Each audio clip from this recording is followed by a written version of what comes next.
क्या है इसमें बताइए तो क्या है वेतन विसंगति क्या है उसमें ये बता दीजिए। अरे भाई, जिस बात के लिए आपने कमेटी बनाई है, कमेटी आपने बनाई ना वेतन विसंगति को दूर करने के लिए जी, तो आपने क्या समझा वेतन विसंगति को? पहले ये तो स्पष्ट करो किस प्रकार की वेतन विसंगति थी जिसके लिए आपको समिति बनानी पड़ी? सुने ना, इसीलिए तो कमेटी बनाई है, इसीलिए तो कमेटी बनाई गई है ना, कमेटी के बैठक। 4 प्रश्न है मेरे। एक में आपने समिति गठन करने को स्वीकार किया है और 3 महीने का समय दिया है कि 3 महीने में समिति रिपोर्ट देगी। समिति गठित हुई है 16/9/2021 को और आज पर्यंत तक इस समिति की रिपोर्ट नहीं आई है। दूसरी तरफ माननीय मंत्री जी ने मेरे गा के उत्तर में कहा है कि मैंने 7/3/2019 के बिंदु क्रमांक 3 में उल्लिखित क्रमोन्नति समयवाद क्या कार्रवाई विभाग द्वारा की गई, उसमें जी हां लिखा है और घा में कहा है शिक्षा कर्मियों का संविलियन हो जाने के कारण उक्त घोषणा अप्रासंगिक हो गई है। माननीय अध्यक्ष जी, शिक्षा कर्मियों का संविलियन पहला 2018 में हुआ और 2018 में जब संविलियन हुआ और शिक्षाकर्मी हड़ताल पे गए तो माननीय भूपेश बघेल जी उस समय कांग्रेस के अध्यक्ष थे और उस आंदोलन में वो गए थे और उनका भाषण हुआ था, राज्य सरकार के वर्तमान फैसले से सभी वर्गों को लाभ नहीं मिलेगा, इसमें सिर्फ वर्ग 1 और वर्ग 2 को ही लाभ होगा।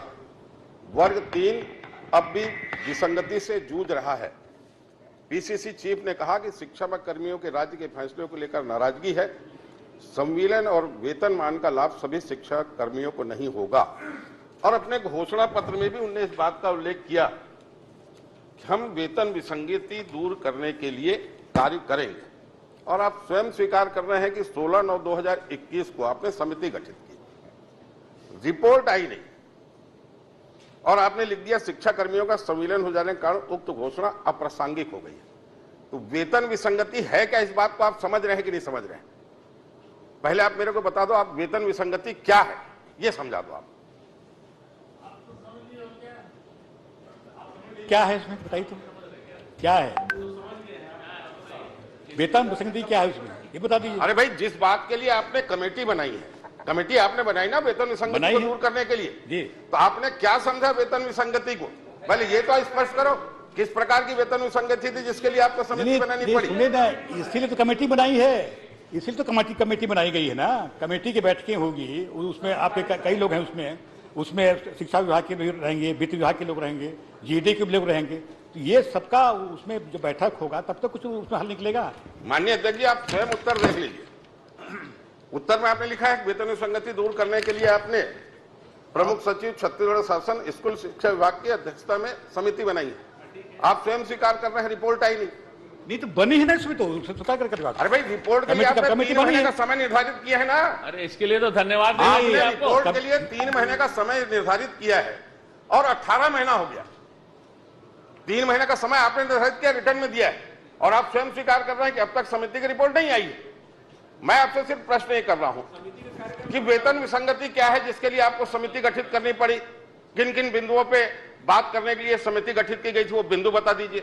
उस समिति को कौन कौन से बिंदु दिए गए थे जांच के लिए? और समिति की रिपोर्ट नहीं आई तो उसके पीछे क्या कारण है और लेट होने के लिए दोषी लोगों पर आप क्या कार्रवाई करेंगे? वेतन विसंगति के जितने भी आपका मुद्दे उसमें है, क्या क्या उसमें हो सकता है, इसीलिए तो कमेटी बनाई गई है। और कमेटी जो बनाई गई है, अगर कमेटी समय पर अगर अपनी रिपोर्ट नहीं देता है जो समिति बनाई उस समिति को किन किन बिंदुओं पर विचार करना था, आपने कौन कौन से बिंदु तय किए थे बता दो आप मेरे को। माननीय अध्यक्ष महोदय, मैंने कहा कि वेतन विसंगति के संबंध में एक कमेटी बनी हुई है, ये समिति बना हुआ है, समिति उसमें विचार करेगा उसमें। और या अगर उसमें नहीं हो पाए माननीय अध्यक्ष महोदय तो हम इसके समय वृद्धि के लिए भी प्रस्तुत किए हैं उसमें कि उसको समय वृद्धि करने के लिए निवेदन किया है। माननीय अध्यक्ष जी, मैंने बहुत पॉइंटेड प्रश्न किया है। मंत्री आप समिति बनाना स्वीकार कर रहे हैं, आप बिंदु बताइए। मंत्री जी, शर्मा जी ये जानना चाहते हैं कि किन किन बिंदुओं पे परीक्षण होगा, कोई बिंदु निर्धारित किया है आपने? माननीय अध्यक्ष महोदय, जो भी वेतन विसंगति के संबंध में जो भी उसमें बिंदु होंगे उसी में तो विचार होगा माननीय अध्यक्ष महोदय। विरोध पर तय थोड़ी अभी किए हैं, ये समिति तय करेगी माननीय अध्यक्ष को कौन सा तय करेगा। ये समिति के सामने कब तक करेंगे घोषणा कर दो। नहीं माननीय अध्यक्ष जी, माननीय अध्यक्ष महोदय, आप माननीय समिति मंत्री के उत्तर से संतुष्ट हैं क्या? आप चलिए अब वो बिंदु नहीं बता पा रहे हैं किन किन बिंदुओं पर इस समिति को अपनी रिपोर्ट प्रस्तुत करना है। पहले बिंदु को तो बता दें, तब हमारा आगे प्रश्न हो। एक बात।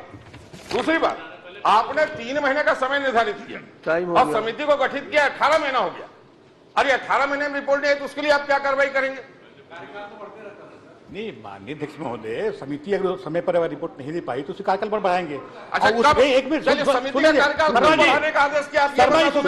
शर्मा जी देखिए, समिति के समक्ष जो भी कर्मचारी के पदाधिकारी होते हैं, फेडरेशन के होते हैं, उनको बुलाया जाएगा, उनकी क्या क्या उनका कहना है, उनकी बातों को सुनेंगे, उसके बाद वो पूरा फैसला करेंगे उसमें।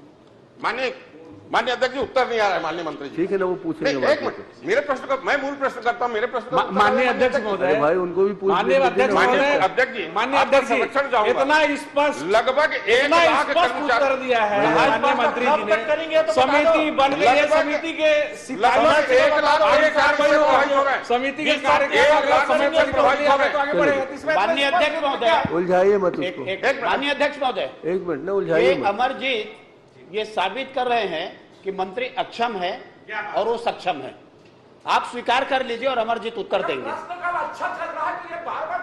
अध्यक्ष जी, उत्तर तो सक्षम और अक्षम की कोई बात ही नहीं है। उत्तर सक्षम और अक्षम की कोई बात नहीं है। माननीय उसमें आने के बाद बात होगी। समिति गठन हुई है और समिति उसी बिंदु में विचार करेगी। सक्षम और अक्षम की बात कहाँ गई? देखिए, चलिए बैठिए, हो गया। हमारे मंत्री में कौन सा ठीक नहीं, और अगर आप सक्षम हैं, आप बैठिए, मंत्री जी ने साफ सक्षम, अमरजीत जी, अमरजीत जी प्लीज। इसके बाद हम चर्चा करेंगे। तो कहाँ से बात आ गई? क्षमता की बात कहाँ से आ गई? माननीय अध्यक्ष जी, कुछ बिंदु, एक मिनट, मैंने 2 प्रश्न किए, मेरे दोनों मैं पूछ तो रहा हूँ, मैं अगला जी, मैं उन्हीं को पूछ रहा हूँ जी। बिंदु निर्धारित किया गया था क्या कि किन किन प्रश्न पर उनसे जवाब लिया जाएगा या जांच किया जाएगा? माननीय अध्यक्ष महोदय, ये शिक्षकों की जो वेतन विसंगतियां है, ये अंतर विभागीय समिति का गठन किया गया। ठीक, उसमें प्रमुख सचिव शिक्षा, सचिव सामान्य प्रशासन, तो कमेटी हो गई है, सचिव सामान्य प्रशासन और सचिव वित्त विभाग, ये सबसे मिला जुआ है। और समिति के समक्ष फेडरेशन के पदाधिकारी को भी अपने पक्ष रखने का अवसर रहेगा। उसमें उनकी क्या मांग है, किस प्रकार की वेतन विसंगतियां है, उसी में तो चर्चा मान्य। चलिए बताइए मुझे कि उसमें एक आध बैठक हुई है कि नहीं? 1-2 बैठक हो गई है क्या उस समिति? जी, एक बैठक हुई, एक बैठक हो गई है। एक माननीय अध्यक्ष जी, 3 महीने में रिपोर्ट आनी थी, 3 महीने में रिपोर्ट नहीं आई। मैंने पूछा कौन कौन से बिंदु निर्धारित थे, उसका उत्तर नहीं आया। अब मैं तीसरा प्रश्न कर लेता हूं इनसे। हाँ, तीसरा कर लीजिए। 2 का उत्तर नहीं आया, इनका आ जाए उसके बाद आपको देता हूँ। 2 का उत्तर नहीं आया, मैं तीसरा प्रश्न कर रहा हूं। अरे इनका हो जाने दो ना। मेरे गा के उत्तर में इन्हें स्वीकार किया है, शिक्षा कर्मियों का संविलियन हो जाने के कारण उक्त घोषणा अप्रासंगिक हो गई है। शिक्षा कर्मियों का संविलियन पहले 2018 में हो चुका था, उसके बाद जन घोषणा पत्र जारी हुआ। अब जब शिक्षा कर्मी का संविलियन हो गया तो ये घोषणा जन घोषणा पत्र लेने के पीछे क्या कारण था? संविलियन हमारे सरकार में आने के बाद हुआ। माननीय अध्यक्ष जी, आप समय मत, हमारे सरकार में आने के बाद संविलियन हुआ है। अरे 2018 क्या बात करते हो? आपने कहा डंडा मारा था भगत जी, आपने तो भगत जी को डंडा मारा था, संविलियन की मांग कर रहे थे। तो ओ भगत जी प्लीज, चलिए आप बताइए। माननीय अध्यक्ष महोदय, शर्मा जी का प्रश्न घ में यह है कि क्या घोषणा पत्र 1998 में कार्यरत शिक्षा कर्मी वर्ग 3 को क्रमोन्नति प्रदान करने की बात कही गई थी? यदि हाँ तो क्या उस घोषणा पत्र पूरा कर लिया गया है? मैंने कहा कि उस समय कही गई थी, जी हाँ। अब चूंकि शिक्षा कर्मी का सम्मेलन सहायक शिक्षक में नियमित हो गया है, नियमित उसमें हो गया है, तो ये उसमें नहीं आता है। और ये जो इसमें जो क्रमोन्नति में मिलना चाहिए वो मिलेगा, उसमें सहायक शिक्षकों को मिलेगा। माने मैंने जो प्रश्न किया है इसमें एक आपका प्रश्न थोड़ा लंबा हो गया। ऐसा है, आप 1 घंटे जवाब दे चुके हो। 1 घंटे चला है शिक्षा विभाग में आपका प्रश्न, इसलिए आप ध्यान से सुनिए। अभी 10 ही मिनट हुआ। चलिए शर्मा जी, माने इनका नहीं चला था 1 घंटे, इनके पहले वाले का चला था 1 घंटे ताकि इनका मत आए। शिक्षा कर्मियों का मामला ये था, कारण उक्त घोषणा अप्रासंगिक हो गई है। इस बात को आप 4 बार कह चुके हैं। मैं बार बार इसका उत्तर नहीं आ रहा है ना। तो प्रश्न करना भी नहीं आ रहा है माननीय अध्यक्ष जी। अब आप मेरे को सिखाओगे? इधर उधर मेरा तो प्रश्न क्या करना है वो भी प्लीज बता प्लीज सिखाओगे। प्लीज। अरे प्रश्न थोड़ा ठीक ठाक करिए। अमरजीत जी, आपसे पहले विधायक बनाऊं, आप मेरे को मत सिखाओ। चलिए चलिए, तो प्रश्न तो ठीक ठाक करो ना, उसका उत्तर है। आप वही मैं अटके हो। नहीं, मेरे समय में भगत जी, काम तो आना चाहिए। भगत जी प्लीज खाली 20 रुपए हो में जाइए। ध्यान काम तो आना चाहिए। खाली 20 रुपए अरे वसूली में ध्यान लगाओ। आपका दर्द हमको मालूम है। मानिए, आपका दर्द मेरे को अच्छी तरह से अरे मालूम मेरे है। को कहीं कोई दर्द होता ही नहीं। मैं बता रहा हूं, मैं मैं 70 दर्द से मेरे को जानता मालूम हूँ। मानिए, मर्द को दर्द नहीं होता मंत्री जी। चलिए चलिए प्लीज बैठने दीजिए, कैसे मालूम इनका धर्म ये? करने दीजिए उनको। माननीय उपाध्यक्ष जी, 7/3/2019 प्रमुख सचिव स्कूल शिक्षा विभाग का पत्र है और इन्हें पत्र में लिखा है, चूंकि वर्तमान में पदोन्नति नहीं की जा सकती, अतः पूर्व में प्रकाशित वरिष्ठता सूची के आधार पर यथा आवश्यक क्रमोन्नति समयमान वेतनमान की कार्रवाई तत्काल करें। ये 7/3/2019 के शिक्षा विभाग के सचिव, प्रमुख सचिव का पत्र है और आप कह रहे हैं शिक्षा कर्मियों का संविलियन हो जाने के कारण इसमें 2 वर्ष के वालों का भी शिक्षा कर्मी का भी संविलियन हो गया, 6 वर्ष वालों का भी हुआ, 8 वर्ष वालों का हुआ। तो जो 6 वर्ष 8 वालों का संविलियन हुआ उनको क्रमोन्नति का लाभ मिलेगा कि नहीं मिलेगा? आप स्वयं स्वीकार करें, बोले तो मैं और पत्र पढ़ के बताता हूं शिक्षा विभाग के बाकी विभागों के सचिव का। माननीय अध्यक्ष महोदय, पदोन्नति और कर्मोन्नति और समय वेतनमान ये सतत प्रक्रिया है। ये सब जैसे जैसे पात्र होते जाते हैं उसमें उनको मिलता जाएगा। माननीय अध्यक्ष महोदय, अभी तक जो आप बता रहे हैं कि अभी तक शिक्षा विभाग में 13,393 कर्मचारियों को समयमान और क्रमोन्नति का लाभ मिला है। माननीय अध्यक्ष जी, मुझे दुख के साथ कहना पड़ रहा है कि माननीय मंत्री जी मेरे प्रश्न को ही नहीं समझ पाए। चलिए मैं समझता हूं कि आप उनको जाके समझा दीजिए। नहीं, उनको समझाने से कोई फायदा नहीं है, उनको एक ही चीज समझ आती है। माननीय अध्यक्ष जी, मैंने पहला प्रश्न किया था कि वेतन विसंगति क्या है, चलिए आप उसका भी उत्तर नहीं दे पाए। चलिए ठीक है ना, माननीय उपाध्यक्ष अध्यक्ष जी उत्तर दो है। माननीय कौशिक साहब के प्रश्नों का भी ध्यान रखा जाए। मैंने बताया नहीं दे पाए। शर्मा जी, जब मैं बता दिया कि जब उसमें उस कमेटी में माननीय अध्यक्ष महोदय जो कर्मचारी के भी लोग उसमें आएंगे, उसमें से चर्चा होगी, तभी तो उसमें बनेगा। उसमें क्या कहे, उसमें दिक्कतें हैं, वो सबका उसमें समाधान किया जाएगा। उसमें माननीय शर्मा जी समझ नहीं रहे इस बात को। असल में इस वेतन विसंगति का जो मामला है अध्यक्ष जी, चलिए ये व्याख्याता, शिक्षक और सहायक शिक्षक, ये तीनों के जो वेतनमान का अंतर है, मूल विषय ये, और उस विषय पे ये सरकार कोई कार्रवाई नहीं कर रही। जन घोषणा पत्र में इस विसंगति को दूर करने का उल्लेख किया गया और अब इससे पीछे हट रहे हैं। 1 लाख शिक्षकों को, सहायक शिक्षकों को ये सरकार धोखा दे रही है। माननीय अध्यक्ष, 1 लाख शिक्षकों से जुड़ा हुआ मामला है। मैं आपसे आग्रह करता हूं कि इस पर कोई समय सीमा निर्धारित करें। आप अगर उत्तर से संतुष्ट नहीं है, आप आधे घंटे का और समय ले लीजिए और पूरी तरह संतुष्ट माननीय हो अध्यक्ष जाइए। जी, आप अन्यथा नहीं तो बोलो। हाँ, पहले भी कई बार आपने आधे घंटे समय बात की, एक बार आधे घंटे की चर्चा नहीं हुई। करा लीजिए, करा देते हैं। मैं आज लिख कर देता हूँ, आप समय निर्धारित कर दीजिए। लिख के दीजिए। मैं आज लिख कर देता हूँ, बस निवेदन है इसी सत्र में करा ले चर्चा उस पर। हाँ ठीक, इस सत्र में आप समय दिलाओगे तो कर देंगे। नहीं, आपके ऊपर है वो तो। अरे आप लोग जाओगे नहीं, इधर से समय रहेगा तो कर देंगे। समय निर्धारण तो आसंदित करना है माननीय। चलिए मैं आज लिख कर देता हूँ, आप चर्चा करा लीजिए। चलिए माननीय चंद्राकर जी। आप प्रशासन में भी एकदम लिमिटेड रहेगा। मैं 1 मिनट की पृष्ठभूमि, मंत्री रहे आप, सब रहे हैं, वो भी वरिष्ठ मंत्री हैं, कोई कमेटी बनती है तो उसका उद्देश्य रहता है कि ये काम इतनी अवधि में करेंगे। जो उत्तर में आया माननीय मंत्री जी के, कर्मचारी फेडरेशन से बात करेंगे, इतना भर बताया उन्होंने। तो क्या उसके उद्देश्यों में सिर्फ फेडरेशन से बात करेंगे ये बता देंगे वो, या नहीं है कोई उद्देश्य, आदेश में कुछ नहीं लिखा गया है ये बता देंगे। मैं और उससे ज्यादा नहीं पूछूंगा। तीसरा, इसके ग में देख लीजिए, माननीय शिवरतन शर्मा जी ने जो प्रश्न किया है ग में, आदेश क्रमांक फलाना फलाना में समय वेतनमान में क्या विभाग द्वारा कार्यवाही की गई है ग में, तो इन्होंने जी हां उत्तर दिया। तो क्या कार्यवाही की गई है एक वो बता दें। दूसरा, संविलियन हो जाने के कारण निष्प्रभावी हो गया बता रहे हैं, तो इनका संविलियन कौन से पद में किया गया और क्या कार्यवाही की गई है। जी हां आपने कहा है, तो क्या कार्यवाही की गई उसको बता दें। आपका प्रश्न छोटा जरूर है मगर बहुत विस्तृत। नहीं एकदम छोटा है। उन्होंने जी हां कहा है, तो क्या कार्यवाही की है वो बता सकते हैं। और संविलियन कौन से पद में किया है यह बता दें। अब उस पर आधा घंटा की चर्चा मांग रहे हैं, उस पर पूछ लीजिए। माननीय अध्यक्ष महोदय, मेरा आपसे आग्रह यह है कि पहले भी आसंदी से आदेश किया गया है कि माननीय मंत्रीगण तैयारी से आए, और तैयारी से नहीं आने के कारण अनावश्यक रूप से सदन का समय जाया होता है। यह आप आसंदी से आदेश करें सारे मंत्रियों।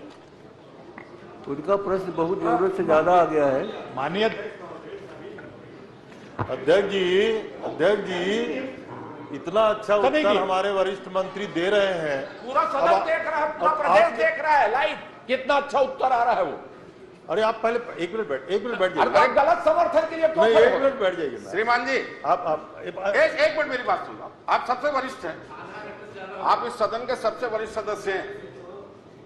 समिति का बिंदु तो बता नहीं पा रहे हैं और आपको उत्तर अच्छा लग रहा है। जैसे ही पढ़ने लगते हैं आप दूसरा क्वेश्चन कर देते हैं। नहीं, मैंने पहले ही प्रश्न किया, वापस आ जाते हैं। समिति को उद्देश्य बता दो, अभी बिंदु बता दो। चलो एक ही प्रश्न वापस आ जाते हैं, रिवर्ट कर लेते हैं। किन किन बिंदुओं में समिति गठित की गई वही बता दो। भाटो बैठते थे, एक भाटो बैठते।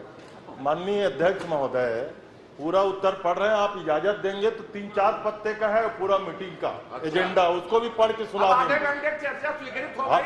हो गई ना, आधे घंटे की चर्चा स्वीकृत हो गई है, इसलिए इस पर बाद में चर्चा होगी। माननीय धर्मलाल जी कौशिक।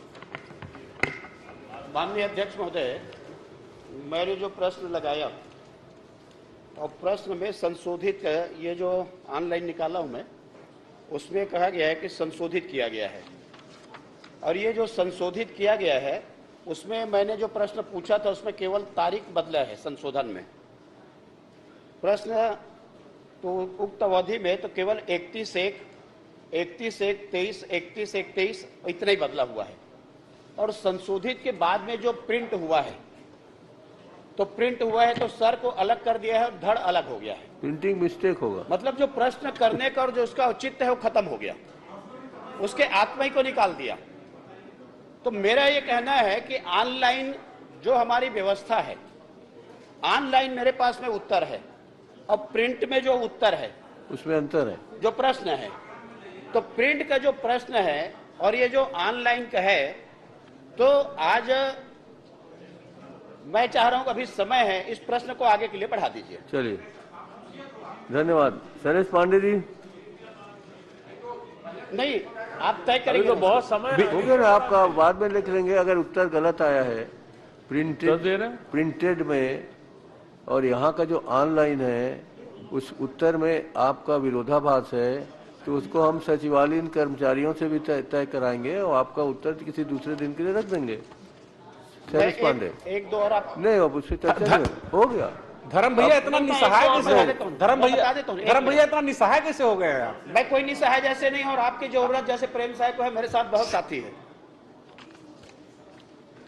मैं उसको और आगे बता देता हूं। मैं 4 प्रश्न मैंने लगाया, 4 प्रश्न का उसमें एक तो संशोधित आ गया, आग्रह आ गया, वो भी ठीक है। एक राजस्व विभाग का है, वो प्रिंट ही नहीं हुआ है। ठीक है ना, वो देखिए नहीं, ये दूसरा प्रश्न है मेरा, आज का ही है जी। माननीय कौशिक जी, 40 क्रमांक पर है। और तीसरा मैंने जो पूछा नहीं है, मैं आपको बता दूं कि विद्यामितान अतिथि शिक्षक 40 का दिया है अतारंकित में, धर्मलाल कौशिक, डमरूधर पुजारी, विद्यारतन बसिन, नारायण चंदेल, ये ध्यानाकर्षण हो गया है। चलिए। मुझे लगता है कि ये जो ऑनलाइन व्यवस्था है उसको समाप्त कर देनी चाहिए। ऑनलाइन व्यवस्था को मैं हम आपसे ठीक मांग कर रहा करवाएंगे, ठीक करवाएंगे उसको। और नहीं तो ऑनलाइन जो व्यवस्था है, तो जब इसमें हम निकाल रहे हैं तो उसमें ऑनलाइन में है और प्रिंट में नहीं है। ठीक है ना, उसको ठीक करवाते हैं। आप वो आपका हमारा तो ये दोनों का प्रश्न अपन मामला। आगे बढ़ा रहे हैं। ठीक है, बढ़ा रहे हैं आपका। नहीं नहीं, माननीय अध्यक्ष जी, ये वास्तव में गंभीर विषय है। आज तक नहीं हुआ है ऐसा त्रुटि, हो सकता है। आज तक नहीं हुआ है कि 3-4 लोगों का नाम प्रिंट हो गया। नहीं वो नहीं ध्यान आकर्षण को इसमें प्रिंट कर दिए। नहीं नहीं व्यवस्था नहीं, है, लेकिन इसको सुधरवाइए आप। चलिए शैलेश पांडे। ये शैलेश पांडे। ऐसा कभी होता नहीं। रामलाल कौशिक, डमरूधर पुजारी, विद्यारतन भसीन और नारायण चंदेल। 4 लोगों का नाम। संसदीय कार्य मंत्री संसदीय जी, इतिहास में पहली घटना। वो संसदीय कार्य मंत्री जी, भ्रष्टाचार लोगों के नाम वास्तविक में से- सब मंत्रियों का कारण है। भ्रष्टाचार लोगों ये के नाम जिस से- प्रकार से जवाब मांगते हैं, मंत्रियों के जवाब के कारण शैलेश है। पांडे। संसदीय कार्य मंत्री ये जी, मंत्रियों के शैलेश जवाब के पांडे। कारण है। प्रश्न प्रिंट हुआ है 4 लोगों के ये नाम। लगातार प्रेशराइज करते हैं, जवाब बनाते हैं। शैलेश पांडे आप पूछिए। मंत्रियों के कारण है, उन्होंने अधिकारियों के कारण है। ध्यान आकर्षण को सुधर कर दिया है माननीय। अधिकारी कारण है। नहीं, पर प्रश्न में तो कोई आपका चेंज नहीं हुआ है उसमें। क्या हो क्या प्रश्न में जो है चलिए बैठिए।